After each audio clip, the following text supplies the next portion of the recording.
Hi, welcome to Buku, Trinidad and Tobago.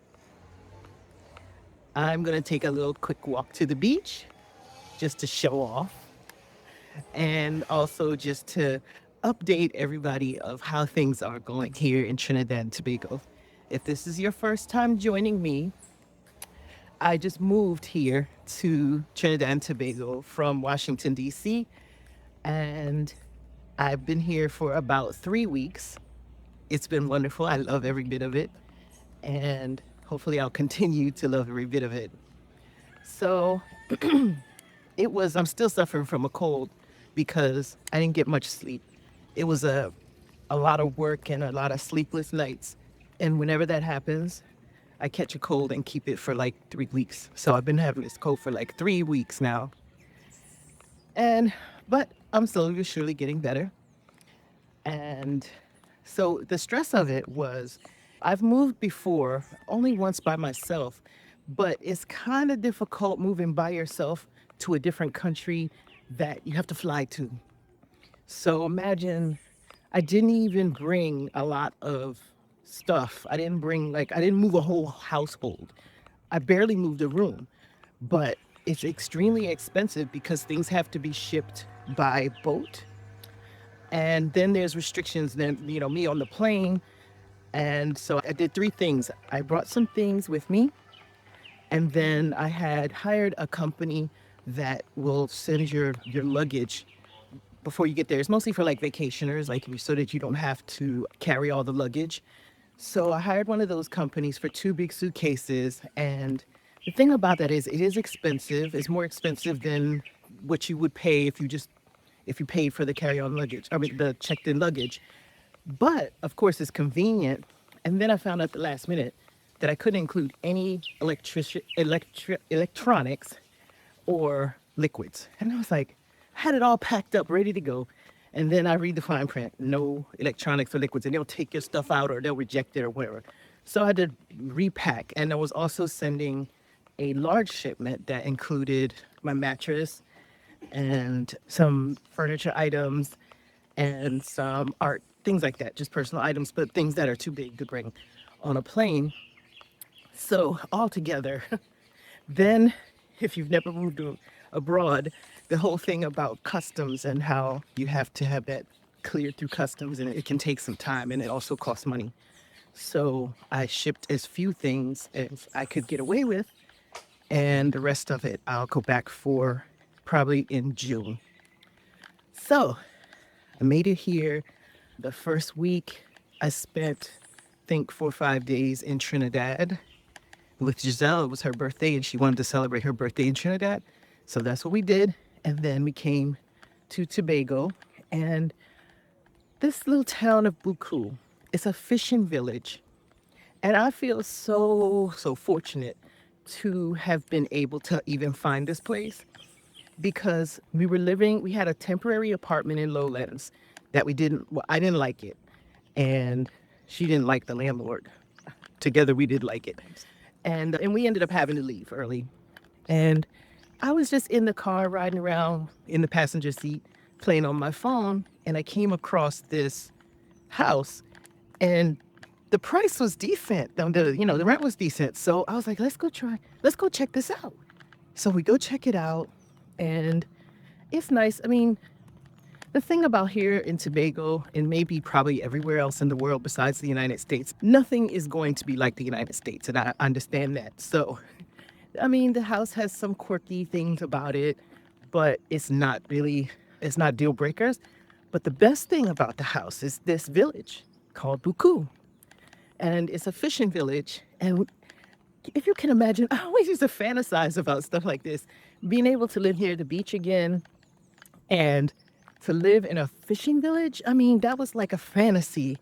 And here I am in Buku. I'm now approaching the beach area and I'm getting closer to the Buku Integrated Facility, which I think it's kind of like a recreational place because I know that the local steel band, they have a lot of different steel bands around Trinidad and Tobago. And the Buku, and maybe one of them might be more in Buku. But anyway, they practice there, and sometimes I could, right before the big competitions, I could just walk over here and listen to sounds of the steel band, which I love so much. So I'm cutting through this little janky, used to be basketball court or something, and it's just a little shortcut. And behind me over there, I'll go a little bit closer to the facility. And the significance of that right now is that this is the weekend before Easter. And Easter is a big deal in Tobago, especially in Buku, because in Buku, they host a crab and goat race festival on Easter Tuesday. So Easter is not just Sunday here. Easter goes from Thursday until Tuesday. And there's all kinds of different festivities going on during that time. And here in Buku, not only do we host the crab and goat races, but also, and harvest is a tradition here in Tobago. It's not practiced in Trinidad or I don't think anywhere else, but it's a tradition. It's like an open house. Each village gets a Sunday usually. And, some people in the village, I guess they decide amongst themselves who's going to host. And they just buy a lot of food, cook up all this food, have drinks, usually a DJ or just some music. And it's just, anybody can come. And that's just amazing. Like, you could be a complete stranger. It doesn't matter. You're welcome to come and eat, drink, and be merry. And so normally it's just Sundays. But for Easter weekend, they stacked 3 of them on top of one another. There's Mount Pleasant, Bethel, and Buku on Tuesday. So I plan to go to all 3. There's an influencer called Gods, and I met him this past weekend. And so it was nice to hang out with him. He films everything and it's fun. So he's going to do the same thing. I'm also really looking forward to it because of my village hosting, which means we won't have to be driving on those little tiny, windy, dangerous, mountainous roads like we were last weekend. We're coastal, and so we're right here by the beach, and it's flat, and it's near home. So it's really not be any driving around this neighborhood this weekend anyway. So the plan is to make sure that I have everything I need so that we don't have to go anywhere by car because there's going to be cars everywhere. So this behind me is where the goats, they put the goats in there and they race over there, run around, and I guess the crabs too. This part behind me, this building is the actual facility right there with the blue roof. And the one with the red roof on the other side, on the beach side of that, there's like a little deck area. And on Sunday evenings, they have something called Sunday School, and it's just a free party. And sometimes the steel bands come and play, and there's a DJ, and there's a lot of tourists because there's a lot of guest houses over here in this area. And it's just fun. But this is the little fishing village of Buku.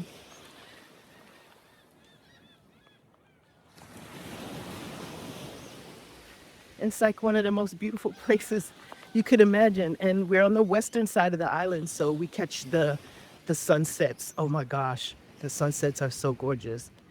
And so this place, and you can see there's like a forested area, but you drive back there and you park your car back there, and then people like set up their little chairs and cook out stuff, and they do grilling.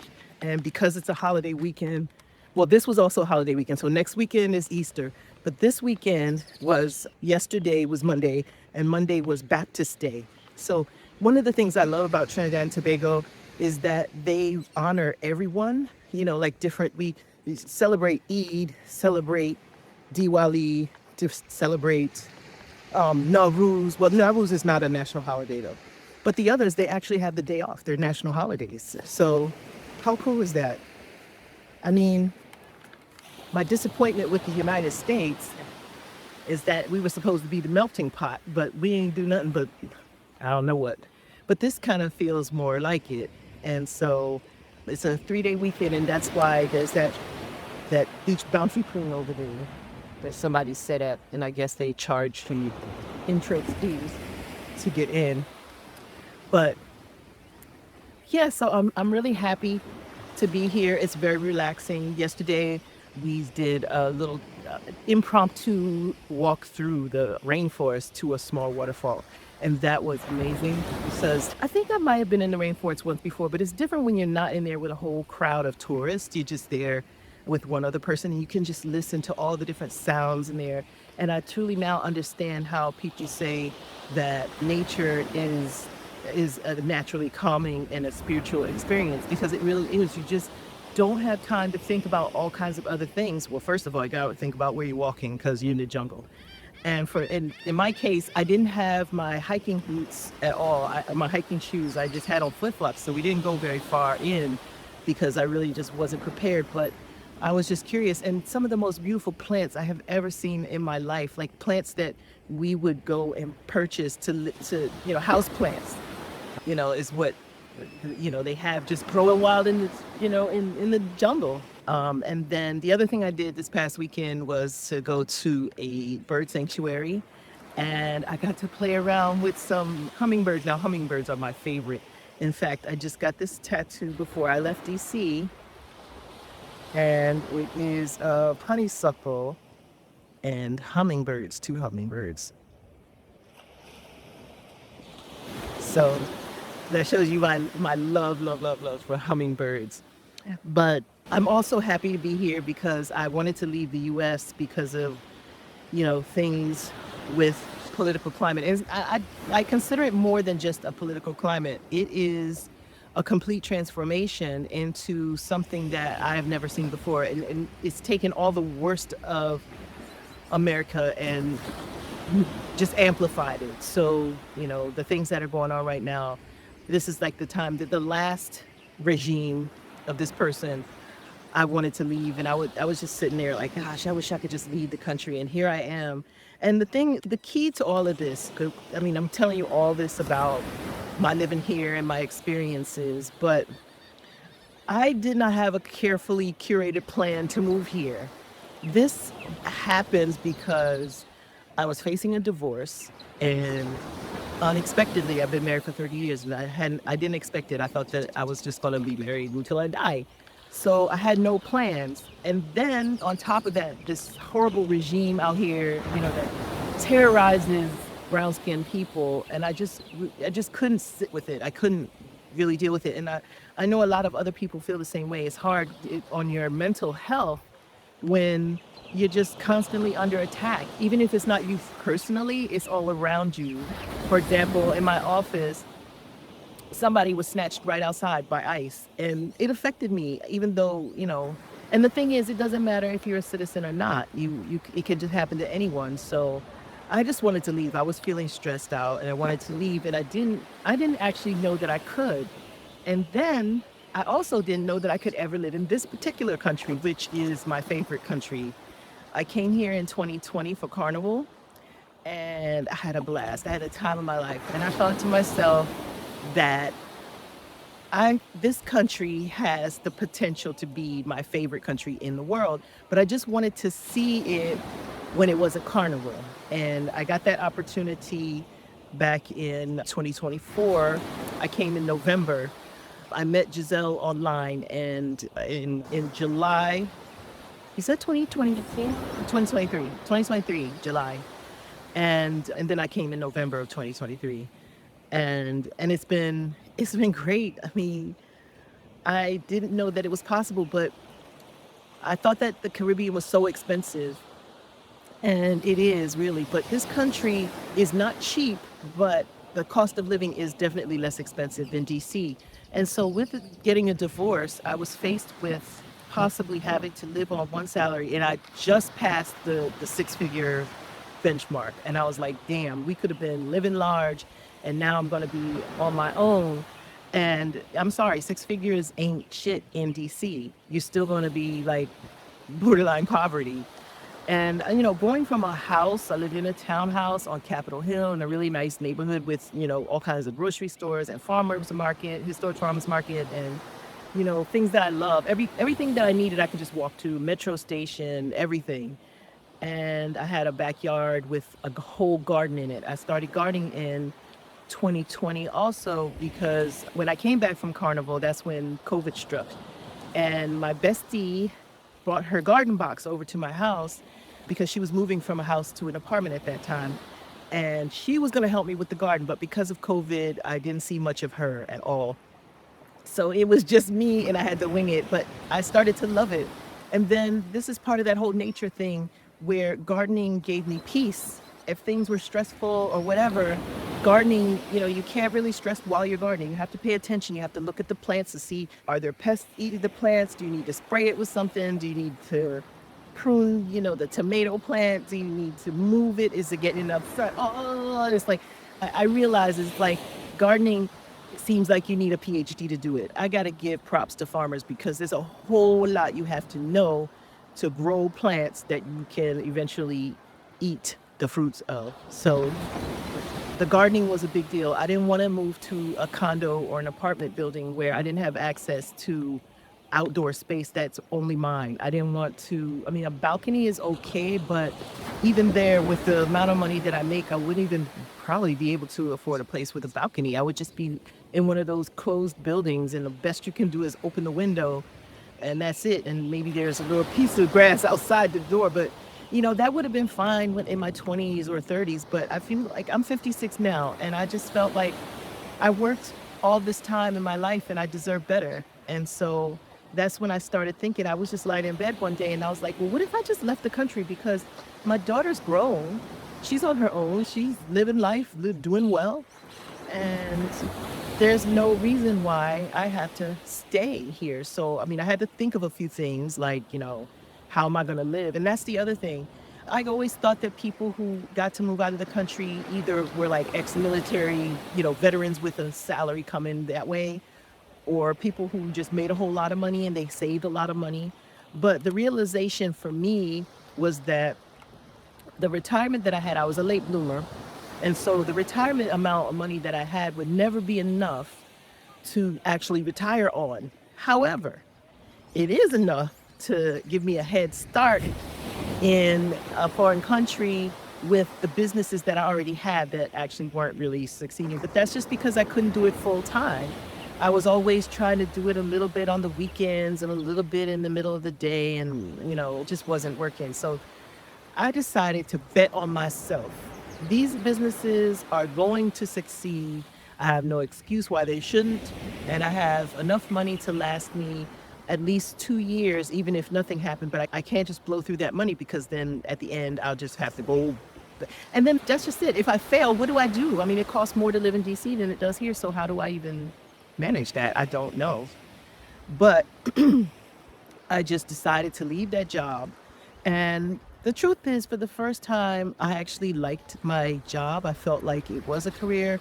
I was working as an alternative resolution specialist, and I like that because I like to solve problems. But I was tired of fighting for how much money, the right amount of money, and they, had denied me some money that I felt entitled to. And I just said, to hell with it. Let me just go. There's not going to be a better time than right now. I'm healthy. I'm 100%. I had a physical before I left, and I'm doing well, so now is the time to do it. Now, another thing about Tobago is that it's freaking noisy, right? If it's not music, then it's dogs barking, roosters crowing, my favorite little bird, cuckoos, making all kinds of noise. So from here on out, my videos are going to be trying to talk to you over some noise, like that car that just went by with the music. But anyway, so back to this. This is my 3rd week here. I've still been enjoying life and working on my businesses. I have been making some good progress because I've had time to think and time to actually do things. Once I got my internet installed, it was full speed ahead. And so I'm really happy about that. I just wanted to bring you up to date to what's happening. And hopefully I'll be posting a little bit more frequently because I have time to edit videos. And that's it, guys.